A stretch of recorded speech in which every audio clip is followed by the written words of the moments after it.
अगर मैं कहूँ कि आपका जन्म कभी हुआ ही नहीं और आप कभी मरने वाले भी नहीं, अविश्वसनीय लगता है ना? लेकिन ये कोई कल्पना नहीं है, ये भगवत गीता का एक सनातन सत्य है। जरा सोचिए, आप एक युद्ध भूमि के बीच खड़े, चारों तरफ हजारों योद्धा हैं और कुछ ही पलों में युद्ध शुरू होने वाला है। तलवारें टकराएंगे, बाण चलेंगे और बहुत लोग मारे जाएंगे और आपसे युद्ध करने की उम्मीद की जा रही है, लेकिन आपका मन घबराया हुआ है और संदेह और भय से भरा हुआ है। यही स्थिति अर्जुन की थी। अर्जुन का भी हाथ कांप रहा था और उसका मन भ्रमित था। तब श्री कृष्ण कहते हैं, नैनं चिंतन्ति शस्त्राणि नैनं दहति पावक न चैनं क्लेदयन्ति यापो न शोषति मारुत। लेकिन इसका असली अर्थ क्या है? क्या मृत्यु सच में एक भ्रम है?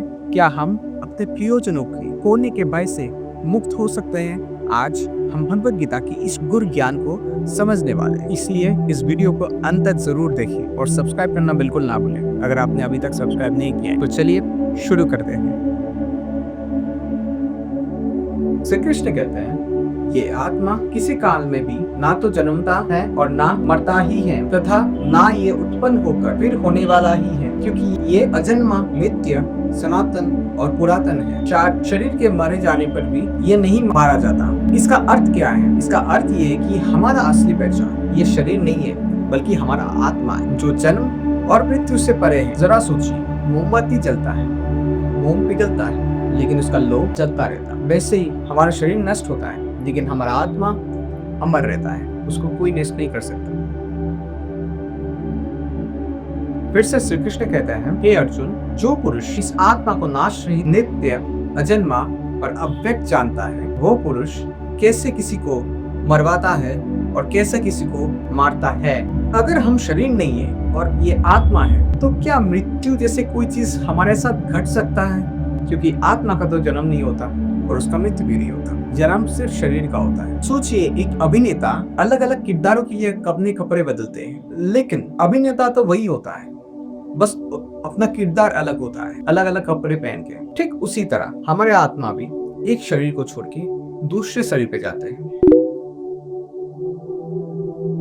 उसके बाद श्री कृष्ण कहते हैं, जैसे मनुष्य पुराने वस्त्रों को त्याग कर दूसरे नए वस्त्रों को ग्रहण करता है, वैसे ही जीवात्मा पुराने शरीरों को त्याग कर दूसरे नए शरीरों को प्राप्त हो। सोचिए, जब हमारे वस्त्र पुराने हो जाते हैं और फट जाते हैं, क्या हम उसी वस्त्र को पहन के चलते हैं? नहीं, हम अपने वस्त्र को बदलते हैं और नए वस्त्र को पहनते हैं। वैसे ही हमारा जो ये शरीर है, आत्मा के लिए वस्त्र के समान है। जब ये शरीर पुराना हो जाता है और यूज करने के लायक नहीं होता, तब आत्मा इस शरीर को छोड़ के नए शरीर पे जाता है। इसलिए जब हम अपने कोई प्रियजनों को खोते हैं, तब हमें ये याद रखना चाहिए कि वो नष्ट नहीं हुए हैं, उन्होंने बस अपने शरीर को छोड़ा है और इस पुराने शरीर को छोड़कर वो एक नए शरीर पे जाएंगे। और मृत्यु कोई अंत नहीं है, ये सिर्फ एक बदलाव है। उसके बाद श्री कृष्ण कहते हैं, इस आत्मा को शस्त्र नहीं काट सकता, इसको आग नहीं जला सकता, इसको जल नहीं गला सकता और वायु नहीं सुखा सकता। इसका अर्थ ये है कि आत्मा को किसी भी मटेरियलिस्टिक चीज से नष्ट नहीं किया जा सकता, मतलब किसी भी भौतिक वस्तु से नष्ट नहीं किया जा सकता। हम सब मृत्यु से इसलिए डरते हैं क्योंकि हम सब अपने आप को शरीर मानते हैं, जो आसानी से घायल हो सकता है, चल सकता है, कट सकता है। लेकिन श्री कृष्ण हमें ये विश्वास दिला रहा है कि हमारा जो वास्तविक पहचान है वो आत्मा है, और जो आत्मा है वो इन सब से परे है। आत्मा इन सब चीजों से इफेक्ट नहीं होता। ठीक जैसे आत्मा भौतिक तत्वों से अछूत है। ये श्लोक हमें निर्भय बनना सिखाती है, और हम जब ये समझ जाते हैं कि हम एक शाश्वत आत्मा है, तो किसी भी शारीरिक हानि के कष्ट से हम भयभीत नहीं होते।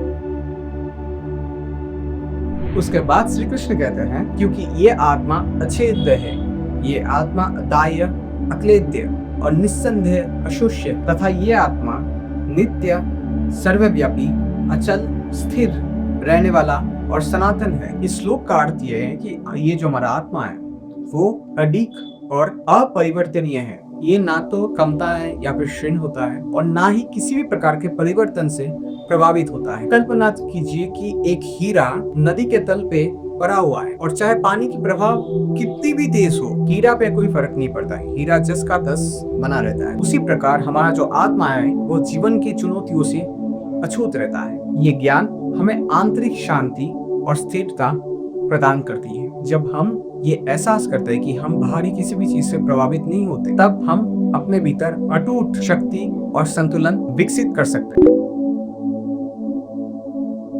अंत में श्री कृष्ण बताते हैं कि ये आत्मा क्यों दिखाई नहीं देता। श्री कृष्ण कहते हैं ये आत्मा अव्यक्त है, ये आत्मा अचिंत्य है और ये आत्मा विकार रहित कहा जाता है। इससे हे अर्जुन, इस आत्मा को उपयुक्त प्रकार से जानकर तू शोक करने को योग्य नहीं, अर्थात तुझे शोक करना उचित नहीं। कई लोग पूछते हैं कि अगर आत्मा है तो दिखाई नहीं क्यों नहीं देता। उसका उत्तर सरल है, आत्मा इंद्रियों से परे है। जैसे हम हवा को देख नहीं सकते लेकिन महसूस जरूर कर सकते, वैसे ही आत्मा भी अपने लक्षणों के माध्यम से जाना जा सकता, उसे महसूस किया जा सकता। श्री कृष्ण अर्जुन को यह समझा रहे हैं कि तू जिस पर शोक कर रहा है वो केवल नाशवर शरीर है, आत्मा नहीं, क्योंकि आत्मा तो कभी नाश होता ही नहीं। ये श्लोक हमें वैराग्य सिखाता है। जब हमें एहसास होता है कि हम भौतिक जगत से परे हैं तो इसका अस्थायी परिस्थितियां हमें अधिक प्रभावित नहीं करता। आज हमने क्या सीखा? हम ये शरीर नहीं है, हम अमर अविनाशी आत्मा है। मृत्यु सिर्फ एक परिवर्तन है, जैसे कि हम पुराने वस्त्र को बदलते हैं। ठीक वैसे कोई भी चीज, ना शस्त्र, ना अग्नि, ना जल,